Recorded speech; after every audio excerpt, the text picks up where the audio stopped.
ਉਹਨਾਂ ਨੇ ਰਿਹਾਨਾ ਨੂੰ ਸੱਦਿਆ, ਦਿਲਜੀਤ ਦੋਸਾਂਝ ਨੂੰ ਸੱਦਿਆ, ਉੱਥੋਂ ਸ਼ਵੇਰੀਆ ਰਾਏ ਇੱਧਰ ਆ ਕੇ ਤੇ ਪਰਫਾਰਮ ਕਰਕੇ ਗਈ ਹੈ। ਕਿਸੇ ਨੂੰ ਪਤਾ ਨਹੀਂ ਹੈਗਾ ਇੰਟਰਨਲ ਹੀ ਖਾਤੇ।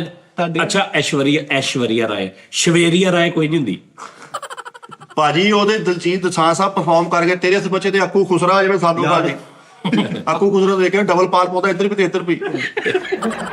ਇਹ ਕਿਹੜਾ ਕੁਸਰਾ ਹੈ? ਇਹ ਨਿਸ਼ਾਨੀ ਉਹਦੇ ਕੋਲ ਡਬਲ ਪਾੜ ਇੱਧਰ ਤੇ ਡਬਲ ਇੱਧਰ। ਉਹ ਪਾਵੇ ਐਸਾ, ਉਹ ਮਤਲਬ ਉਹ ਗੱਲ ਨਹੀਂ, ਕੁਝ ਹੋਰ ਹੀ ਲੱਗਦਾ ਹੋਣਾ ਨਾ। ਉਹ ਨੱਚਦਾ ਸਾਜੀ ਹੈ ਨਾ ਬੁਲਬੁਲੇ ਕੱਢਣ ਲਿਆ ਕਿੱਦਾਂ ਯਾਰ ਇਹ ਕਿਹੜਾ ਗੁਜ਼ਰਾ ਯਾਰ। ਮੈਂ ਤੈਨੂੰ ਯਾਰ ਦਿਖਾ ਉਹਦਾ ਮੂੰਹ ਚੈੱਕ ਕਰੀ ਜਰਾ ਕਿੱਦਾਂ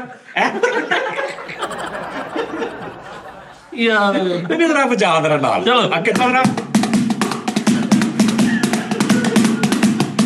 ਉਹਦੇ ਤੂੰ ਸਟੈਪ ਦੇਖ ਲਵੇ, ਯਕੀਨ ਮੈਨੂੰ ਐਂ ਲੱਗਦਾ ਵੀ ਯਾਰ ਪੂਰੀ ਡਿਊਟੀ ਉਸ ਬੰਦੇ ਨੇ ਪਾਉਣੀ ਆ। ਤੇ 8-8 ਗਾਣੇ ਸਾਰੀ ਕੱਲਾ ਇੱਕ ਸਾਰੀ ਨੱਚਣਾ, ਕੋਈ ਪੈਸਾ ਪਾੜ ਮੂੰਹ ਚ ਪਾ ਕੇ। ਉਹਨੂੰ ਪੈਸੇ ਦਾ ਕੋਈ ਲਾਲਚ ਨਹੀਂ ਹੈਗਾ, ਬਸ ਉਹਨੂੰ ਥੁੱਕਦਾ ਦੇ ਦਿਓ, ਥੁੱਕੀ ਜਾਵੇ ਬਸ।